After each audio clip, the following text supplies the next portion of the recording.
नमस्कार, यो हो न्यूज 24 टेलिभिजन न्यूज 8 मा स्वागत छ। झण्डै 40 लाख युवाहरू वैदेशिक रोजगारीमा छन्। त्रिभुवन अन्तर्राष्ट्रिय विमानस्थलमा दैनिक सयौं युवाहरू विदेश जान लाम लागिरहेका हुन्छन्। भुटानी शरणार्थीहरूको भिडमा नेपाली नागरिकलाई शरणार्थी बनाएर तेस्रो मुलुक पुनर्वास गराउन भन्दै राज्यका जिम्मेवार तहका कर्मचारी मात्रै होइन, राजनीतिक दलका नेताहरू समेत आर्थिक प्रलोभनमा परेर कुकर्ममा लागेको कुरा छत्ताछुल्ल छ। यति बेला गिरोहमा बहालवाला सचिवदेखि पूर्व उपप्रधानमन्त्री, पूर्व गृहमन्त्री लगायतको संलग्नता रहेको प्रमाण प्रहरीले जुटाइरहेको छ।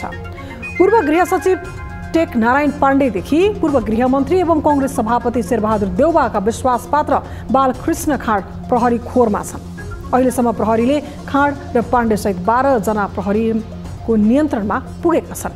यही प्रकरणमा पक्राउ पूर्जी जारी गरिएका नेकपा एमालेका सचिव एवं पूर्व उपप्रधानमन्त्री टोप बहादुर रायमाझी वैशाख 20 गतेदेखि फरार छन्। चौतर्फी आलोचनापछि बुधबार मात्रै राज्यको अनुसन्धानमा सघाउन भन्दै एमालेले रायमाझीलाई पार्टी सचिवबाट निलम्बन गरेको छ। यही प्रकरणमा प्रधानमन्त्री पत्नी आरजु राणादेखि खाँड पत्नी मन्जुको अडियो डिल सार्वजनिक भएका छन्। खैर, यी सबै प्रकरणबारे प्रहरी अनुसन्धान जारी नै छ। प्रहरीले तीव्र रूपमा अनुसन्धान अगाडि बढाइरहेको दाबी गरे पनि राजनीतिक दलका प्रभावशाली नेताहरूको संलग्नता रहेको यो प्रकरण कहीँ कतैबाट पनि सामसुम नहोस् भन्ने चौतर्फी दबाव सृजना हुन थालेका छन्। सरकारलाई गरिएका यी सबै दबावहरू सरकारप्रतिको अविश्वास नै हो। त्यसैले नागरिकको शङ्कालाई दूर गर्दै प्रहरी प्रशासनको आत्मबल बढ्ने काममा सरकार मात्र होइन, प्रमुख प्रतिपक्षी दलदेखि सबै राजनीतिक दलका नेताहरूले सकारात्मक सन्देश प्रवाह गरून्। यसैमा सबैको भलो होला। अब न्यूज 8 का हेडलाइन्स। नक्कली भुटानी शरणार्थी प्रकरणमा राजनीतिक दलका नेताहरू एकपछि अर्को मुसिँदै जाँदा दलका नेताहरू तरङ्गित, प्रतिशोधका आधारमा निर्दोष व्यक्तिहरूलाई मुस्ने काम भएको भन्दै केपी ओली आक्रोशित। भन्न चाहन्छु, राज्यको यत्रो अरबौंको हिनामिनाको छानबिन गर्नुहोस्, तपाईहरु खुट्टा नकमाउनुहोस्। एमाले केन्द्रीय समिति बैठक आजबाट सुरु। सत्ता गठबन्धनका कारण पार्टी पंक्तिप्रति रक्षात्मक बन्नु परेको टिप्पणी, खाँडलाई निलम्बन गर्नेबारे कांग्रेस पदाधिकारी बैठक अनिर्णित।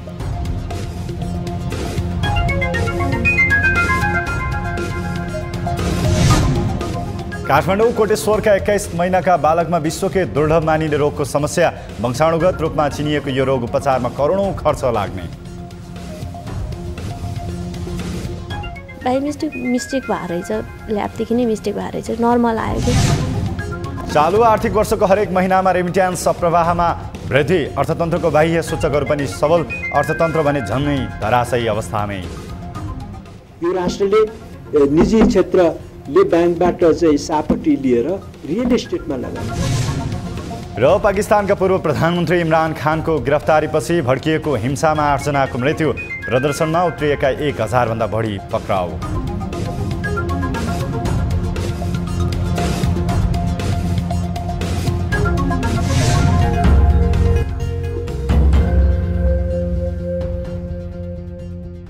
हामी निरन्तर न्यूजमा छौं।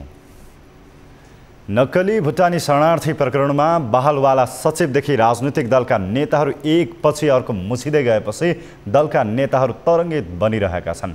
शरणार्थी प्रकरणमा पक्राउ परेका व्यक्तिहरूको बयान र प्रहरीले भेटाएको प्रमाणका आधारमा हेर्दा सुरक्षा निकाय नै झस्किएको अवस्था छ।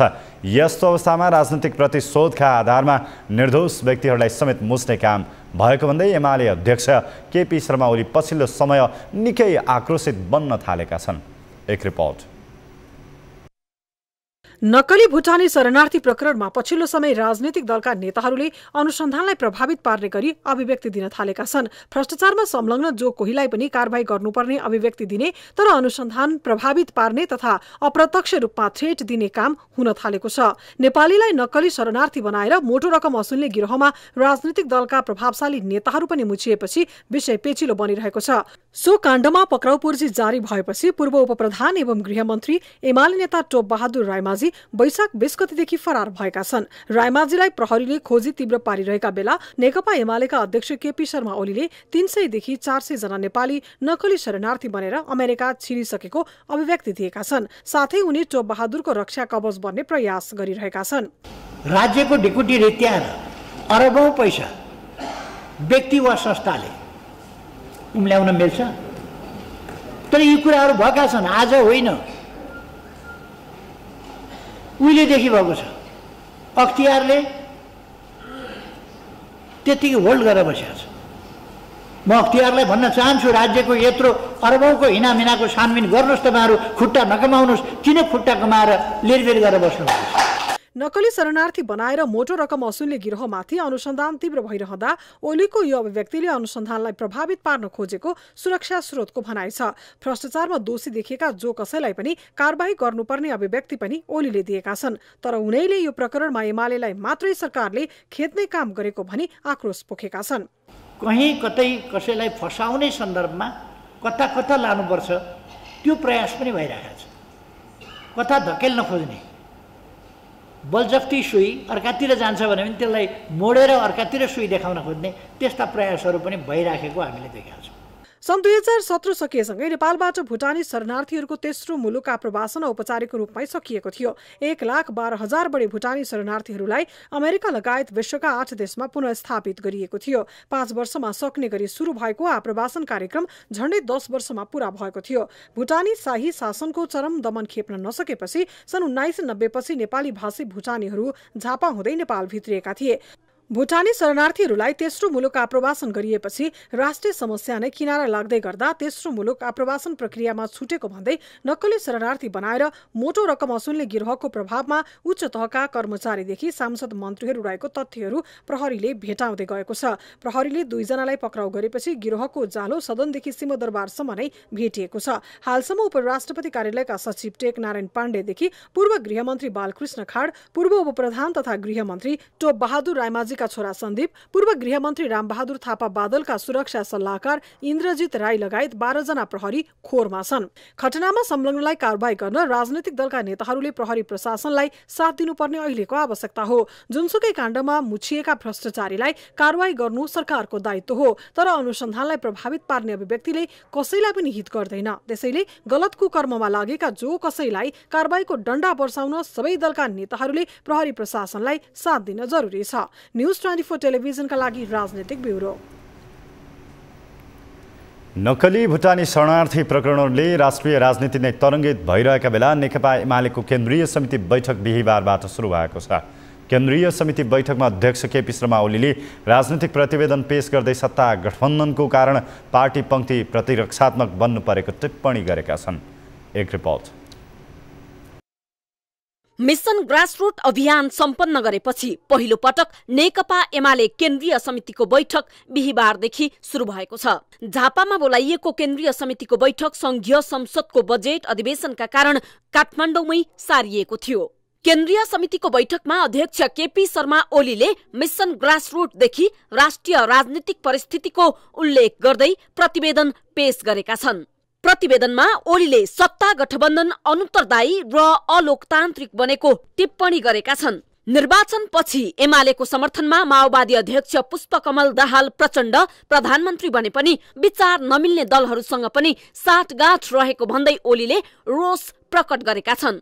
बिना कुनै सैद्धान्तिक या नीतिगत आधार जो कसैसँग गठबन्धन गर्ने, निर्वाचनमा जसरी पनि जित्नका लागि जो कसैसँग गठबन्धन बनाउने जस्ता सुकै कुकर्म गर्ने र गठबन्धनलाई अनुत्तरदायी, दोहनकारी र अलोकतान्त्रिक शासनको हतियार बनाउने क्रम बढेको ओलीले प्रतिवेदनमा उल्लेख गरेका छन्।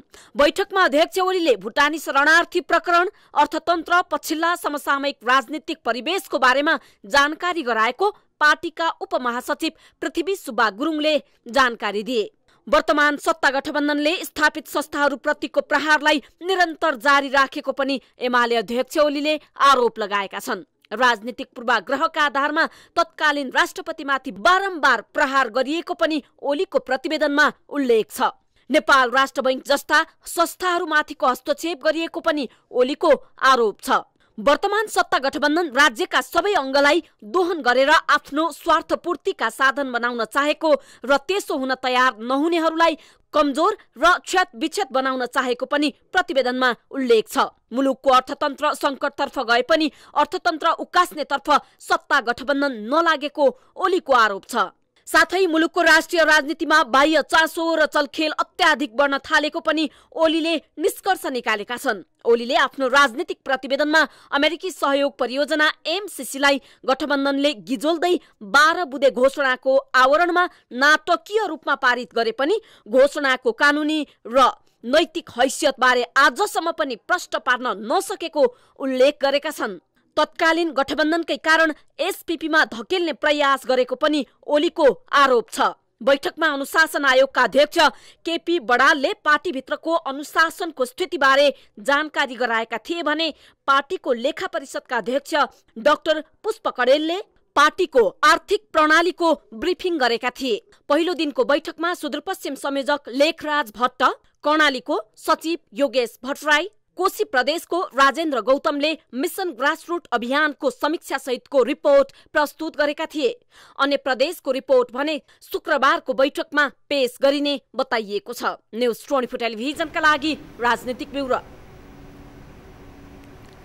नक्कली भुटानी शरणार्थी प्रकरणमा पक्राउ परेका पूर्व गृहमन्त्री बालकृष्ण खाँडलाई कारबाही गर्ने बारेमा नेपाली काङ्ग्रेस अनिर्णित बनेको छ। सभापति शेरबहादुर देउबाको निवास दोम्बारेहीमा बिहिबार साँझ बसेको पदाधिकारी र पूर्व पदाधिकारी बैठक खाँडलाई निलम्बन गर्ने बारेमा अनिर्णित बनेको हो।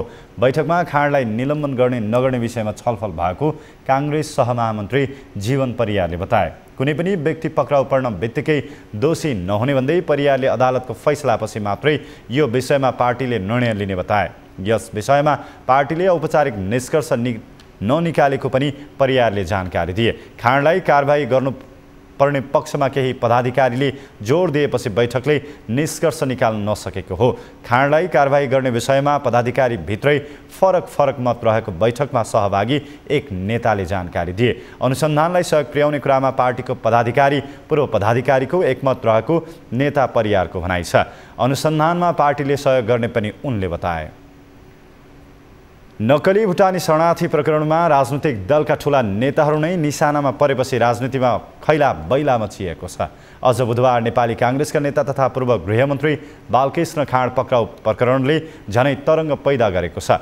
पार्टीभित्र प्रभावशाली मानिएका खाँड पक्राउ परेपछि काङ्ग्रेसका आन्तरिक राजनीतिमा नै यसले प्रभाव पार्ने देखिएको छ। एक रिपोर्ट। नक्कली भुटानी शरणार्थी प्रकरणमा पूर्व गृहमन्त्री बालकृष्ण खाँडको पक्राउ प्रकरणले नेपाली कांग्रेसको आन्तरिक राजनीति उथलपुथल भएको छ। पार्टीका प्रभावशाली नेता र आफ्ना विश्वासपात्र पक्राउ पर्दा सभापति शेरबहादुर देउबा अत्तालिएका छन्, जसकारण उनी बुधबारदेखि निरन्तर प्रधानमन्त्री पुष्पकमल दाहाल प्रचण्डलाई भेट्न धाइरहेका छन्। यता शरणार्थी प्रकरणमा आर्जु राणा देउबा पनि संलग्न भएको अडियो सार्वजनिक भएपछि यस घटनाले देउबालाई झनै पिरोलेको छ। कांग्रेस भित्रै पनि संस्थापन इतर पक्षका नेताहरू दोषीलाई कारबाहीको मागसहित सरकारसँग हात मिलाउन पुगेपछि देउबा झनै सङ्कटमा परेका छन्। अनुसन्धान फ्री र फेयर होस्, निर्दोष कोही पनि नपरोस्, तर दोषी छ भने नेता होस् कि नाता होस् एउटा पनि नछुटोस्।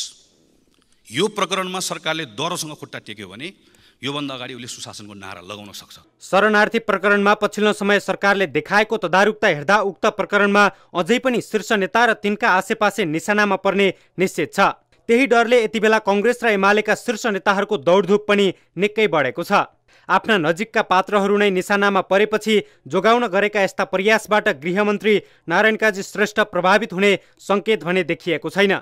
हामी के भन्छौँ नि, कोही निर्दोष डराउनु पर्दैन, कोही निर्दोष तानिने छैनन्, कोही दोषी छुट्ने छैनन्, दोषीलाई हामी जाँडो पनि छोड्दैनन्।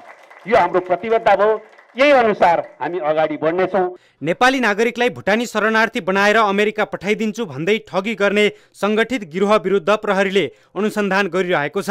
यस प्रकरणमा सत्ता पक्ष र प्रतिपक्षकै प्रभावशाली नेताहरू र उच्च प्रशासकहरूको संलग्नता खुल्दै गएको छ।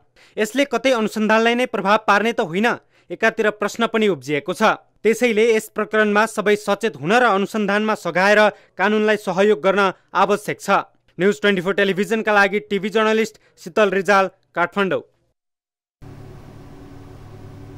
हामी निरन्तर न्युजमा छौं। सत्तारूढ गठबन्धनका विद्यार्थी संगठनहरूले भ्रष्टाचार विरुद्ध प्रदर्शन गरेका छन्। बिहीबार भ्रष्टाचार विरुद्धको अभियानलाई समर्थन गर्दै नेपाल विद्यार्थी संघ, अनेरा सोबिउ क्रान्तिकारी र नेकपा एकीकृत समाजवादी निकट अनेरा सोबिउले विरोध गरेको हो। काठमाडौँको भ्रिकुटी मण्डप परिसरमा प्रदर्शन गर्दै उनीहरूले नक्कली भुटानी शरणार्थी प्रकरणबारे अनुसन्धान गरी भ्रष्टाचारीलाई कारबाहीको माग गरेका छन्। प्रदर्शनका क्रममा नेकपा माओवादी केन्द्र निकट विद्यार्थी संगठन अनेरा सोबिउ क्रान्तिकारीकी अध्यक्ष पञ्चा सिंहले प्रधानमन्त्री पुष्पकमल दाहालले चालेको अभियानलाई समर्थन गर्न प्रदर्शन गरेको बताइन्। उनले नेपाली जनतामा भ्रष्टाचार गर्ने ठूला दलका नेताहरू राजनीतिक लेनदेनमा लागेको भन्ने जनताको संशयलाई ठिक ढङ्गले छानबिन गरी कारबाही गर्न खबरदारी स्वरूप प्रदर्शनमा आएको बताएकी थिइन्। विभिन्न लेनदेनमा, राजनीतिक लेनदेनमा चाहिँ भ्रष्टाचारको विषय चाहिँ सामसुम बनाउँछन् र यो विषय पनि सामसुम हुन सक्छ भन्ने जनतामा ठुलो संशय छ। यसका लागि यो प्रकरण त्यस्तो नबनोस्, कुनै लेनदेनसँग नसाटियोस् र यो प्रकरणलाई ठिक ढङ्गले निष्कर्षमा पुर्याइयोस्, निष्पक्ष ढङ्गले छानबिन गरियोस् भनेर खबरदारीका लागि पनि हामी आज सडकमा आएका छौँ। प्रदर्शनका क्रममा नेकपा एकीकृत समाजवादी निकट अनेरा सोबिउका अध्यक्ष स्वदेश पराजुलीले भुटानी शरणार्थी प्रकरणमा सरकारले थालेको अभियानलाई ऐक्यबद्धता जनाएको बताए। उनले यो घटनाको कुनै पनि दबावमा नपरिकन पक्राउ गरी छानबिन गर्न पनि आग्रह गरेका छन्। नाममा अरबौं रुपियाँ ठगी गर्ने, भ्रष्टाचार गर्ने जुन कदम भइरहेको छ, सरकारले जुन कदमका विरुद्धमा एउटा महाअभियान सञ्चालन गरेको छ, यो महाअभियानलाई सरकारको कदमलाई हामी ऐक्यबद्धता जनाउन पनि चाहन्छौँ। सरकारले व्यक्त गरेको साहस र दृढता स्वागत योग्य रहेको र विगतका सबै भ्रष्टाचारको फाइलहरू खोल्नुपर्ने आन्दोलनमा उत्रिएका विद्यार्थीहरूको माग छ। नक्कली भुटानी शरणार्थी प्रकरणमा एकपछि अर्को गर्दै राजनीतिक दलका नेताहरू मुछिएपछि केही दिन यता सामाजिक सञ्जालहरू मात्र होइन, राष्ट्रिय राजनीतिमै कम्पन ल्याइदिएको छ। नेपाली नागरिकलाई शरणार्थी बनाएर मोटो रकम असुल्दै तेस्रो मुलुक आप्रवासन गराउने गिरोहमा तत्कालीन गृह प्रशासनदेखि राजनीतिक नेताहरू नै तानिँदै गएका छन्। कसरी फैलिँदैछ गिरोहको जालो? एक रिपोर्ट। नक्कली भुटानी शरणार्थी बनाएर अमेरिका पठाइदिने भन्दै ठगी धन्दामा लाग्ने गिरोह मध्येका 3 जना सानु भण्डारी, केशव दुलाल, टङ्क गुरुङलाई प्रहरीले चैत्र 12 गते पक्राउ गरेको थियो। 3 दिनपछि सागर राई पनि समातिए। उक्त प्रकरणका बिचौलियाहरू समातिएपछि नेताहरू तरङ्गित भए। तत्कालै अनुसन्धान टुङ्ग्याएर बिचौलियाहरूलाई छाड्ने योजनामा राजनीतिक गिरोह लागि परेको थियो। तर उनीहरूको बिचौलियालाई छुटाउने प्रयत्न सफल भएन। बिचौलियाहरूले लिएको नाम सुनेर प्रहरी प्रशासन नै झस्कियो। त्यसैले बिचौलियाको बयान समेत लिपिबद्ध गर्न प्रहरी प्रशासन हच्किएको थियो। बिचौलियाहरूले पूर्व गृहमन्त्री रामबहादुर थापा बादलका सुरक्षा सल्लाहकार इन्द्रजित राई, पूर्व उपप्रधान एवं गृहमन्त्री टोपबहादुर रायमाझी, उपराष्ट्रपति कार्यालयका सचिव तत्कालीन गृह सचिव टेकनारायण पाण्डे, काङ्ग्रेस नेता बालकृष्ण खाँड लगायतको नाम लिएका थिए। बयानका आधारमा प्रहरीले प्रमाणहरूको खोजी गर्दै जाँदा 12 जनालाई पक्राउ गरिसकेको छ। नक्कली शरणार्थी प्रकरणमा अहिलेसम्म को पक्राउ परे? बालकृष्ण खाँड, नेपाली काङ्ग्रेसका नेता एवं पूर्व गृहमन्त्री; नरेन्द्र केसी, बालकृष्ण खाँडका निजी सचिव; टेकनारायण पाण्डे, बहालवाला सचिव एवं पूर्व गृह सचिव; डाक्टर इन्द्रजित राई, पूर्व गृहमन्त्री रामबहादुर थापा बादलका सुरक्षा सल्लाहकार; सन्दीप रायमाझी, एमाले सचिव टोपबहादुर रायमाझीका छोरा; रामशरण केसी, काठमाडौँ टोखा; गोविन्द चौधरी, मोरङ; सानु भण्डारी, ललितपुर महानगरपालिका 23; केशव प्रसाद दुलाल, मोरङ पथरी शनिश्चरी नगरपालिका 10; सागर राई, मोरङ पथरी शनिश्चरी नगरपालिका 10 का पूर्व ओडाध्यक्ष; टङ्क कुमार गुरुङ, 5 थर फिदिम नगरपालिका 7; सन्देश शर्मा, दाङ; भुटानी शरणार्थी समस्याको स्थायी तथा दीर्घकालीन समाधानका लागि भन्दै तत्कालीन गृहमन्त्री बादलले 2076मा तत्कालीन सहसचिव बालकृष्ण पन्थीको अध्यक्षतामा कार्यदल गठन गरेका थिए। कार्यदलमा गणेश बहादुर केसी सदस्य र गृह मन्त्रालयकै तत्कालीन शाखा अधिकृत दीपक नेउपाने सदस्य सचिव थिए। कार्यदलले सोही वर्ष साउन 1 देखि काम सुरु गरी कार्तिक 1 गते प्रतिवेदन बुझाएको थियो। प्रतिवेदनमा 429 जना गणनामा दर्ता छुटेका शरणार्थी भन्दै सूची राखिएको छ। सोही कार्यदलको प्रतिवेदनलाई आधार बनाएर करिब 900 भन्दा बढीसँग 15 देखि 50 लाखसम्म रकम उठाएर ठगी गरेको प्रमाण प्रहरीले फेला पारेको छ। नक्कली शरणार्थी बनाएर रकम असुल्ने गिरोहको खोजी गर्दै जाँदा यसको जालोमा बहालवाला सचिवदेखि पूर्व गृहमन्त्री नै धमाधम पक्राउ पर्न थालेका हुन्। पक्राउ परेका प्रभावशाली नेताहरूलाई छाड्ने षड्यन्त्र हुन सक्ने भन्दै यति बेला सत्तारूढ दलकै युवाहरूदेखि नागरिक अगुवाहरूले दबाव सिर्जना गरिरहेका छन्। नागरिकलाई अनागरिक बनाएर ठगी गर्ने मानव तस्करहरूको जालो कहाँसम्म फैलिएको छ र कसरी कारबाही अघि बढ्ला आम चासोको विषय बनेको छ। न्युज 24 टेलिभिजनका लागि ब्युरो रिपोर्ट। नक्कली शरणार्थी प्रकरण र भ्रष्टाचारका कारण संसददेखि सडकसम्म बहस गरमाएको छ। सरकारले गरेको कामको सराहना मात्रै नभएर प्रहरीलाई निष्पक्ष अनुसन्धान गर्न दिनुपर्ने आवाज समेत जोडतोडका साथ उठिरहेका छन्। नक्कली शरणार्थी प्रकरणदेखि विभिन्न आरोप लागेका नेताहरूलाई पार्टीले सजिलै कारबाही गरेको स्थिति देखिँदैन। कारबाहीको आवरण देखाए पनि आरोपीको सुरक्षा कवच बनिरहेका छन् शीर्षहरू। यसले राजनीतिक नैतिकताको प्रश्न स्वतः तेर्सिएको छ। एक रिपोर्ट। हत्या, भ्रष्टाचार र विभिन्न आरोप लागेका दलका नेता तथा सांसदहरूमाथि राज्यले गर्ने अनुसन्धानमा नै आशंका देखिन्छ। यसको कारण हो ठूला भनिएकाहरूमाथिको कारबाही प्रभावित हुने गरेका विगतका कैयौं उदाहरण। यसकारण पनि नेपालमा भ्रष्टाचार र अनियमितताले प्रश्रय पाएको विषय चर्को रूपमा मुखारित हुन्छ। तर तल्लो तहका कर्मचारी बाहेकलाई कारबाही नहुँदा सर्वसाधारणले ठूलालाई कारबाही हुनेमा सहजै विश्वास गर्न सक्दैनन्।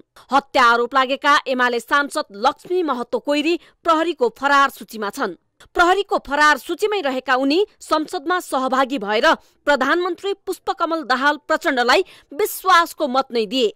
तत्कालीन गृहमन्त्री रवि लामिछाने पनि उनलाई देखेर पनि पक्राउ गर्ने आँट गरेनन्। त्यसपछि कांग्रेसका सांसद टेक बहादुर गुरुङमाथि भ्रष्टाचारको आरोप छ। सोही आरोपमा उनी निलम्बनमा परे, तर कोइरी भने केही ढिला गरेर मात्र निलम्बनमा परे। यो श्रृङ्खला रोकिएको छैन। एमाले सचिव समेत रहेका सांसद टोप बहादुर रायमाझी नक्कली शरणार्थी प्रकरणमा प्रहरीको फरार सूचीमा छन्। नक्कली शरणार्थी प्रकरणमा ठूला भनिएका नेता र उनीहरूका पारिवारिक सदस्य पक्राउ पर्ने सम्भावना अझै छ। यही प्रकरणमा कांग्रेस नेता तथा पूर्व गृहमन्त्री बालकृष्ण खाँड पक्राउ परिसकेका छन्। यस्तो गम्भीर आरोपमा पक्राउ परेकाहरूलाई पार्टीले कारबाही गर्नुपर्ने आम नागरिकले दबाब दिए पनि दलहरूले त्यस्तो निर्णय गर्न ढिलाइ गरिरहेका छन्। एमालेको मंगलबार बसेको सचिवालय बैठकले नक्कली शरणार्थी प्रकरणमा मुछिएका पार्टी सचिव टोप बहादुर रायमाझीलाई दोषी ठहर नभएसम्म कारबाही नगर्ने निर्णय नै गरेको थियो। बुधबार कांग्रेस प्रभावशाली नेता एवं पूर्व गृहमन्त्री बालकृष्ण खाँड पक्राउ परेपछि बल्ल एमालेले रायमाझीलाई पार्टी सचिव पदबाट निलम्बन गर्यो। हत्या अभियोगमा फरार अभियुक्त एमाले सांसद कोइरीमाथि पनि एमालेले कारबाहीको डण्डा बर्साएन, बरु संसदमा बिरामी बिदा मिलाउने सम्मको प्रपञ्च रच्यो। यता कांग्रेसमा पनि यो परम्परा उस्तै छ। पार्टीलाई सच्याउनु पर्ने निष्कर्षमा पुगेका उनीहरू गम्भीर नैतिक पतन हुने गरी विभिन्न अपराध कर्ममा लागेको आरोप नेता र सांसदमाथि लागिसकेपछि अनुसन्धान नसकिएसम्म पार्टीका सबै जिम्मेवारीबाट मुक्त गर्न समेत किन सक्दैनन्? यो प्रश्न दल र शीर्ष नेताहरूमाथि पेचिलो बन्न पुगेको छ। दलमा उच्च तहको अनुशासनको प्रयोग जहिलेसम्म हुन सक्दैन त्यो बेलासम्म नेताहरू कुनै पनि हालतमा गलत काम गर्न आँट गरिरहन्छन्। दलीय आबद्धता र शीर्ष नामधारी नेताहरूलाई राज्यले अनुसन्धानमा तान्ने बित्तिकै पार्टीका आन्तरिक जिम्मेवारीबाट निलम्बन गरेर क्लिन चिट नपाएसम्म कुनै पनि गतिविधिमा संलग्न नगराइए मात्र पनि अपराध आधा कम हुने विज्ञहरूको सुझाव रहँदै आएको छ। न्युज 24 टेलिभिजनका लागि राजनीतिक bureau. Spinal muscular atrophy SMA विश्वमै दुर्लभ मानिने रोगहरू मध्येको एक हो। यही दुर्लभ रोगबाट काठमाडौँ कोटेश्वरका नरेश केसीका 21 महिने बालक पीडित बनेका छन्। वंशाणुगत रोगका रूपमा चिनिएको यो रोग लागेपछि उपचारमा करोडौं खर्च लाग्ने भएकाले आम मानिसका लागि उपचार निकै जटिल छ। एक रिपोर्ट।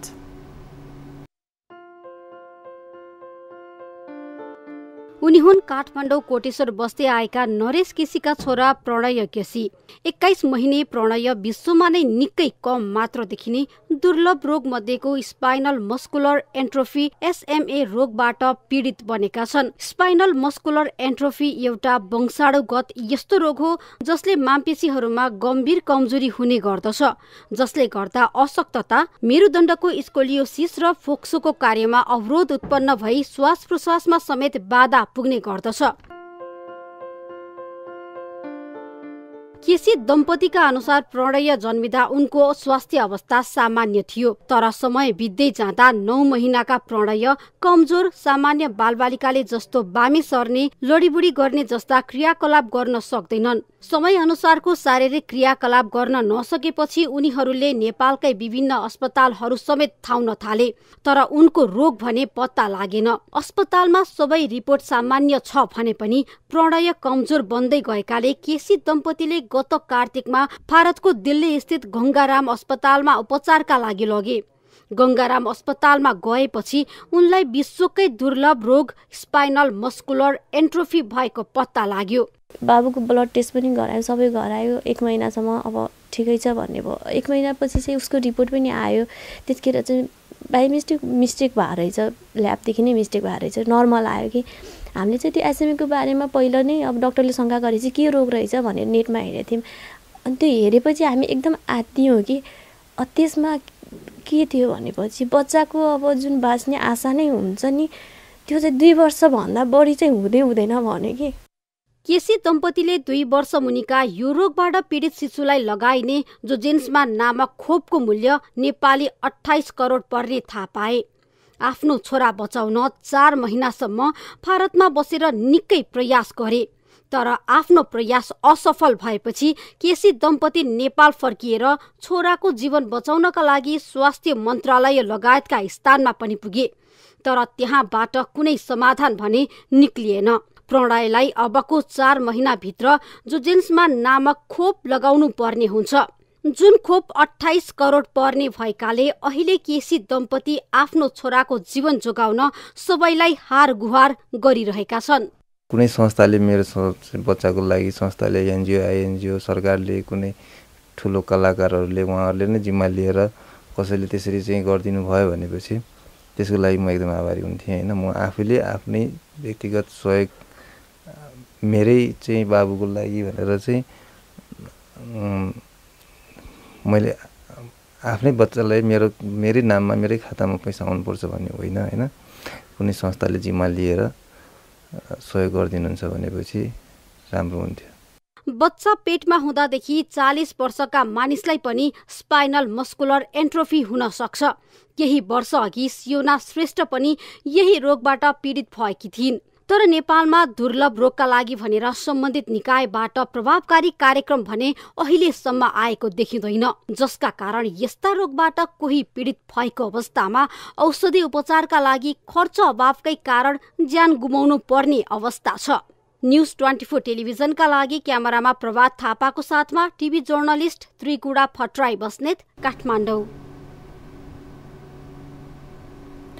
न्यूजहरू अझै बाँकी छन्, अब पालो ब्रेकको।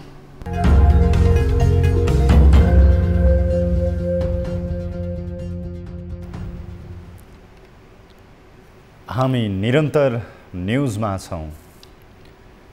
चालू आर्थिक वर्षको हरेक महिनामा रेमिट्यान्स आप्रवाहमा वृद्धि भएसँगै अर्थतन्त्रको बाह्य सूचकहरू सबल बन्दै गइरहेका छन्। चैत महिनामा मात्रै रेमिट्यान्स आप्रवाह 24% बढेको छ भने शुद्धान्तर बचत र विदेशी मुद्रा सञ्चिति पनि थप बलियो अवस्थामा पुगेको छ, तर आन्तरिक अर्थतन्त्र भने जोखिममै छ। एक रिपोर्ट। चालू आर्थिक वर्षको सुरुदेखि नै रेमिट्यान्स वृद्धि दर उच्च बन्दै गएको छ। मासिक रूपमा हेर्दा गएका 9 महिनामध्ये पछिल्ला 5 महिनामा प्रति महिना 1 अर्ब रुपियाँ भन्दा बढी रेमिट्यान्स नेपाल भित्रिएको छ। राष्ट्र बैंकले सोमबार सार्वजनिक गरेको वर्तमान आर्थिक तथा वित्तीय स्थिति प्रतिवेदनका अनुसार रेमिट्यान्स बढ्दा अर्थतन्त्रका बाह्य सूचकहरू सबल बन्दै गएको देखिएको छ। चालू आर्थिक वर्षको 9 महिनासम्ममा रेमिट्यान्स मार्फत 9 खर्ब 3 अर्ब 39 करोड रुपियाँ भित्रिएको छ। यो गत आर्थिक वर्षको यसै अवधिको तुलनामा 24.2% बढी हो। तर रेमिट्यान्स सही ठाउँमा लगानी गर्न नसक्दा उत्पादनमुखी हुन भने सकेको छैन। अहिले कन्स्ट्रक्सन कम भइरहेछ, तर कन्स्ट्रक्सनमा कम हुने बित्तिकै त्यो कन्स्ट्रक्सन सेक्टरमा गएन, त्यो तपाईँको जेनरल मान्छेले चाउचाउ किनेर खायो, रेस्टुरेन्टमा गयो, स्कुल फी तिर्यो, त्यसैमा बेसी खर्च भइरहेछ। क्यापिटल एक्सपेन्डिचर भएको छैन भनेपछि क्यापिटल एक्सपेन्डिचर नहुने बित्तिकै अब स्टिल इन्डस्ट्री, सिमेन्ट इन्डस्ट्री त्यस्तोमा इम्प्याक्ट पऱ्यो, त्यो त्यहाँ पर्ने बित्तिकै बाँकी चिजमा नि इम्प्याक्ट परिरहेछ। कुन महिनामा कति भित्रियो त रेमिट्यान्स? साउन महिनामा 92.2 अर्ब, भदौ 94.8 अर्ब, असोज 94 अर्ब, कार्तिक 97 अर्ब, मङ्सिर 1 खर्ब 2 अर्ब 50 करोड, पुष 1 खर्ब 4 अर्ब 60 करोड, माघ 1 खर्ब 4 अर्ब 80 करोड, फागुन 1 खर्ब 4 अर्ब 40 करोड र चैत 1 खर्ब 9 अर्ब 10 करोड। वैदेशिक रोजगारीमा जाने नेपालीको संख्या बढेसँगै रेमिट्यान्स आप्रवाहमा पनि सुधार आएको राष्ट्र बैंकको प्रतिवेदनले देखाएको छ। चालू आर्थिक वर्षको 9 महिनासम्ममा सम्पूर्ण प्रकारले 3,87,339 जनाले वैदेशिक रोजगारीका लागि अन्तिम श्रम स्वीकृति लिएका छन्। तर सरकारलाई चालू खर्च धान्नै समस्या भइरहेको छ। जन रेमिट्यान्सकर्ता र उनीहरूको योगदानको कदर समेत खासै भएको छैन। न्यूज 24 टेलिभिजनका लागि क्यामेरामा कान्छा डङ्गोलको साथमा टिभी जर्नलिस्ट सुस्मिता बानियाको रिपोर्ट। पछिल्ला 9 महिनामा लगातार रेमिट्यान्स बढ्दै गइरहेको छ भने अर्थतन्त्रको बाह्य सूचकहरू पनि सकारात्मक र थप बलियो बन्दै गइरहेका छन्। तर अर्थतन्त्र भने झन् धराशयी बन्दै गइरहेको बताइन्छ। आखिर कहाँ जान्छ त रेमिट्यान्सको रकम, के भन्छन् त विज्ञहरू? एक रिपोर्ट। रेमिट्यान्स बढ्दा पनि धराशायी अर्थतन्त्रमा सकारात्मक प्रभाव नदेखिनुको मुख्य कारण सरकारले रेमिट्यान्सलाई उत्पादनसँग नजोड्नु र पुँजीगत खर्चका लगानी अर्थात् ठूला पूर्वाधार निर्माणमा लगानी गर्न नसक्नु रहेको अर्थविदहरू बताउँछन्। रेमिट्यान्स मार्फत परिचालन भएको वित्तीय स्रोत सदुपयोग भएन, यो राष्ट्रले दुरुपयोग गरिरहेछ। यो राष्ट्रले निजी क्षेत्रले ब्याङ्कबाट चाहिँ सापटी लिएर रियल इस्टेटमा लगानी गरिरहेछ, विलासतीका सामानहरू आयात गरिराखेको छ। यो मुलुकले यसरी प्राप्त रेमिट्यान्स चाहिँ पुँजी पलायन गरेर विदेशमा व्यवसाय गरिराख्ने, पुँजी लैजाने काम भइरहेछ। यस्तो अवस्थामा यो देशको विकास कसरी हुन्छ? कस्तो छ त अर्थतन्त्रका बाह्य सूचकहरूको अवस्था? मुद्रास्फीति 7.76%, व्यापार घाटा 17.1%ले कम, रेमिट्यान्स अमेरिकी डलरमा 13.9%ले बढ्यो, सुधानान्तर 1 अर्ब 37 करोड बचत, कुल विदेशी विनिमय सञ्चिति डलरमा 10 अर्ब 94 करोड, विस्तृत मुद्रा प्रदाय 6.6%ले बढ्यो, बैंकमा निक्षेप सङ्कलन 7%ले बढ्यो, कर्जा प्रवाह 3.5%ले बढ्यो। यो तथ्याङ्कले बाहिर क्षेत्रमा चिन्ता लिनु नपर्ने स्थिति छ। तर आन्तरिक अर्थतन्त्रको जोखिम भने कायमै छ। राजस्व सङ्कलनमा वृद्धि, चालू खर्चमा कटौती र पुँजीगत खर्चमा जोड नदिए खराब अर्थतन्त्रमा सुधार आउने अवस्था देखिँदैन।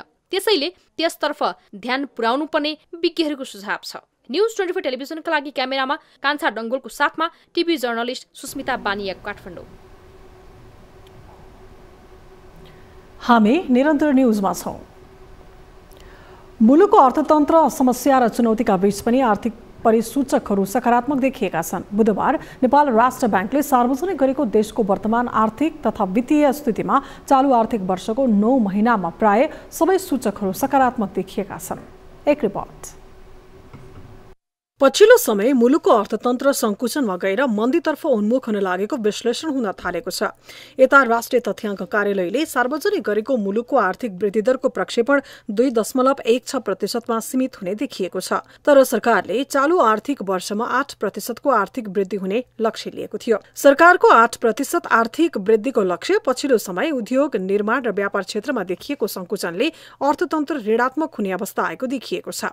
यद्यपि नेपाल राष्ट्र बैंकले बैंकले सार्वजनिक गरेको मुलुकको वित्तीय परिसूचकहरू सकारात्मक रहेका छन्। राष्ट्र बैंकको तथ्याङ्कले मुलुकको अर्थतन्त्रमा नीतिगत व्यवस्था स्थिर र क्षेत्रगत सबलीकरण गर्नुपर्ने आवश्यकता देखिएको छ। चालू आर्थिक वर्षको सुरुवातमा बाहिरी क्षेत्र रेमिट्यान्समा समेत नकारात्मक भए पनि चालू आर्थिक वर्ष 9 महिनामा अर्थतन्त्रको बाहिरी क्षेत्र निरन्तर रूपमा सुधार हुँदै गएको छ।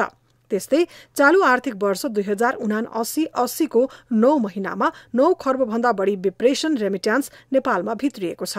त्यस्तै चालू आर्थिक वर्षको चैतमा वार्षिक बिन्दुगत उपभोक्ता मुद्रास्फीति 7.76% रहेको छ।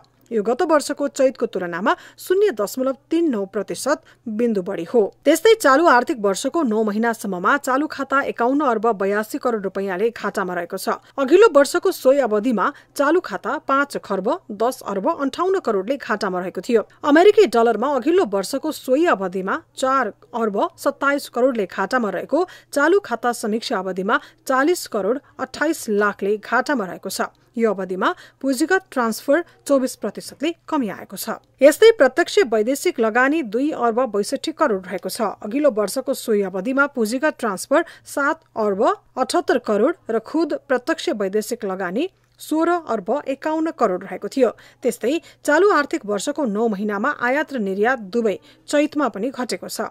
आयात र निर्यात दुवै घटे पनि रेमिट्यान्सका कारण नेपालको वित्तीय क्षेत्रमा निक्षेपको वृद्धि दर बढेको छ। चैतमा बैंक तथा वित्तीय संस्थाको निक्षेप संकलन 7%ले बढेको छ। उता निक्षेप वृद्धि बढे पनि निजी क्षेत्रमा प्रवाहित कर्जाको विस्तार भने खुम्चिएको छ। त्यस्तै चैत मसान्तमा 2415.25 रहेको नेप्से सूचाङ्क 2079 चैत मसान्तमा 1934.48 कायम भएको छ। आस बहादुर गुरुङ यो नाम पर्सामा सम्मानित नाम हो। रिटायर अर्थात् सेवानिवृत्त जीवनपछि मानव सेवामा खटिएकाले गुरुङको चर्चा जताततै हुने गर्छ। यहाँ भारतीय सेनाबाट रिटायर भएपछि पर्साको ठोरीमा 1 दशकदेखि वृद्ध आश्रम सञ्चालन गरी मानव सेवामा खटिएका गुरुङले विभिन्न आर्थिक दाताहरूको सहयोगमा वृद्ध तथा असहायहरूलाई सहारा दिइरहेका छन्। एक रिपोर्ट। पर्साको ठोरीका आसबहादुर गुरुङप्रति गाउँ समाजमा उच्च सम्मान छ। 76 वर्षीय गुरुङ भारतीय सेनाको असम राइफलबाट रिटायर भएका थिए। ठोरी गाउँमा नै पहिलो पटक विद्युतीय सेवा पुर्याएका उनी बिजुली बाको नामले समेत परिचित छन्। लगभग 1 दशकदेखि दाताहरूकै सहयोगमा गुरुङ ठोरीमै वृद्ध तथा असहाय आश्रम चलाउँदै आएका छन्। 2068 सालमा स्थापना भएको सो आश्रममा आफन्त नभएका सुस्त मनस्थिति र शारीरिक रूपमा अशक्तहरूलाई सेवा दिने गरिएको छ। ठोरीको भगवान नगरमा सञ्चालित उक्त आश्रममा हाल 16 जना असहाय व्यक्तिहरू रहेका छन्। 7 जना महिला र 9 जना पुरुष आश्रित मध्ये अधिकांश शारीरिक रूपमा अशक्त रहेका छन्। अहिलेसम्म अब राम्रै छ, राम्रै भइरहेको छ। वीरगञ्ज स्थित भारतीय महावाणिज्य दूतावासले सहयोग गरेका एम्बुलेन्स समेत आश्रममा राखी गुरुङले स्थानीयलाई सेवा प्रदान गर्दै आएका छन्। दाताहरूको सहयोग र नपुगेको बेला आफूले पाउने पेन्सनबाट आश्रम चलाउँदै आएका छन् गुरुङले। अस्पताल खोलिदिनु, स्वास्थ्य विषयमा अलिकति गरिदिनुपर्छ भन्ने एउटा आशा छ। त्यो कुरा हुन्छ कि हुन्न के जानु, प्रार्थना गरिराखेको छु। हुनसक्छ त त्यो भयो भने झनै राम्रो हुन्छ नि यी नानीहरूको लागि। त म गएपछि पनि सरकारले हेरोस् भनेर मैले चाहिँ त्यो एकदम आशा राखेको छु। आश्रम सञ्चालनमा अहिले भवनको अभाव देखिएको छ। त्यसैले नयाँ भवन बनाउन सहयोगको खोजीमा छन् आस बहादुर। न्युज 24 टेलिभिजनका लागि पर्साबाट टिभी जर्नलिस्ट अनिल तिवारीको रिपोर्ट। अब बिजनेस न्युज।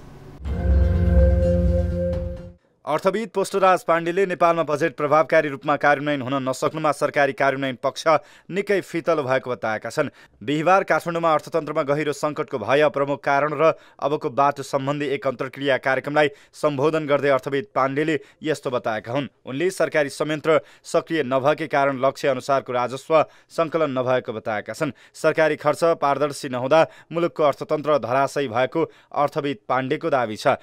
आगामी आर्थिक वर्षको बजेट मार्फत सरकारले पुँजीगत खर्चमा सुधार, सार्वजनिक संस्थान व्यवस्थापनमा सुधार, खर्चमा दोहोरोपन घटाउने, आन्तरिक स्रोत परिचालनका लागि सुधार खाका तयार गर्ने, सार्वजनिक र निजी वित्तीय साधन राष्ट्रिय प्राथमिकतामा गर्नुपर्ने अर्थविदहरूको दाबी छ।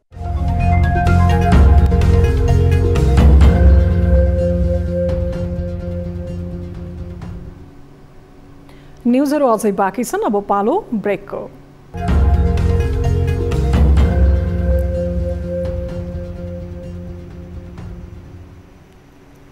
हामी निरन्तर न्युजमा छौँ।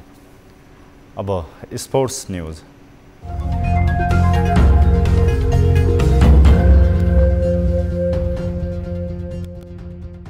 फ्रेन्ड्स क्लबमाथि 4-1 को सहज जित निकाल्दै जावलाखेल राजधानीमा जारी। शहीद स्मारक ए डिभिजन लिगको शीर्षस्थानमा फर्किएको छ। ललितपुर स्थित च्यासर मैदानमा बिहिबार सम्पन्न खेलमा जावलाखेलले पहिलो हाफमा 2 गोल गर्दा दोस्रो हाफमा थप 2 गोल गरेर 1 गोल खान पुगेको थियो। यस जितसँगै जावलाखेल समग्रमा 4-1 को नतिजा निकाल्दै शीर्षस्थानमा फर्किएको हो। यस जितपछि जावलाखेलको 17 खेलमा 30 अङ्क छ। चर्च बोइज समान 30 अङ्कमा भए पनि हेड टु हेड नतिजामा दोस्रो स्थानमा झरेको छ। जावलाखेलले चर्च बोइजलाई 1-0 ले हराएको थियो। फ्रेन्ड्स 17 खेलमा 19 अङ्कका साथ 11औं स्थानमा छ। लिग अन्तर्गत शुक्रबार 3 खेल हुनेछन्। दिनको पहिलो खेल सङ्कटा र नेपाल पुलिस क्लब बीच दशरथ रङ्गशालामा हुनेछ भने दोस्रो खेल हिमालयन शेर्पा र मनाङ मर्साङदी फुटबल क्लब बीच एन्फा मुख्यालयमा प्रतिस्पर्धा हुनेछ।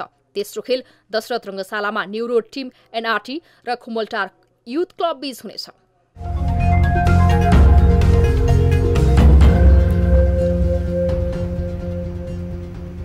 हामी निरन्तर न्युजमा छौँ। अब वेदर अपडेट।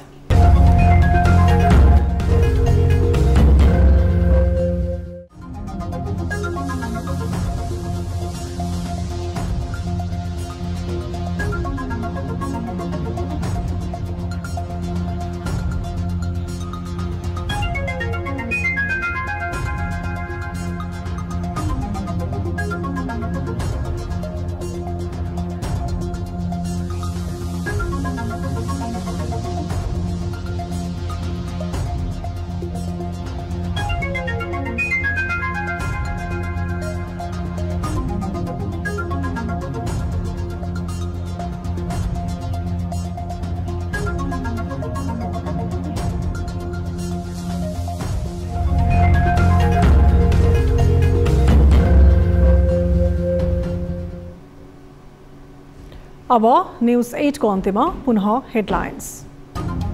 नक्कली भुटानी शरणार्थी प्रकरणमा राजनीतिक दलका नेताहरू एकपछि अर्को मुछिँदै जाँदा दलका नेताहरू तरङ्गित। प्रतिशोधका आधारमा निर्दोष व्यक्तिहरूलाई मुस्ने काम भएको भन्दै केपी ओली आक्रोशित। राज्यको यत्रो अरबौंको हिनामिनाको छानबिन गर्नुहोस्, तपाईँहरू खुट्टा नकमाउनुहोस्। एमाले केन्द्रीय समिति बैठक आजबाट सुरु। सत्ता गठबन्धनका कारण पार्टी पंक्ति प्रतिरक्षात्मक बन्नु परेको टिप्पणी। खाँडलाई निलम्बन गर्ने बारे कांग्रेस पदाधिकारी बैठक अनिर्णित।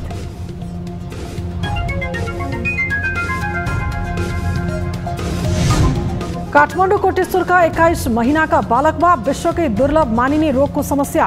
वंशाणुगत रूपमा चिनिएको यो रोग उपचारमा करोडौं खर्च लाग्ने।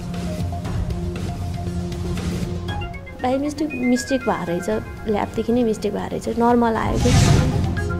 चालू आर्थिक वर्षको हरेक महिनामा रेमिट्यान्स आफ्नो बहामा वृद्धि। अर्थतन्त्रका बाहिरी सूचकहरू पनि सबल। अर्थतन्त्र भने छनै धराशायी अवस्थामै। यो राष्ट्रले निजी क्षेत्रले ब्याङ्कबाट चाहिँ सापटी लिएर रियल एस्टेटमा लगाए। र पाकिस्तानका पूर्व प्रधानमन्त्री इमरान खानको गिरफ्तारीपछि भड्किएको हिंसामा 8 जनाको मृत्यु। प्रदर्शनमा उत्रिएका 1000 भन्दा बढी पक्राउ।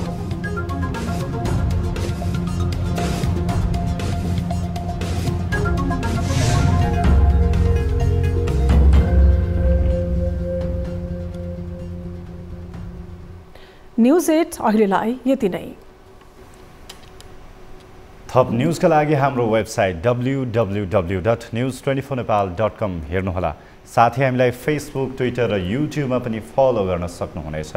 यस्तै मोबाइल, भाइबर र इमेलबाट 24 हेल्प डेस्कमा समस्या र गुनासो गर्न सक्नुहुनेछ। अहिलेलाई बिदा दिनुहोस्। हामी निरन्तर न्युजमा छौँ। नमस्ते। नमस्ते।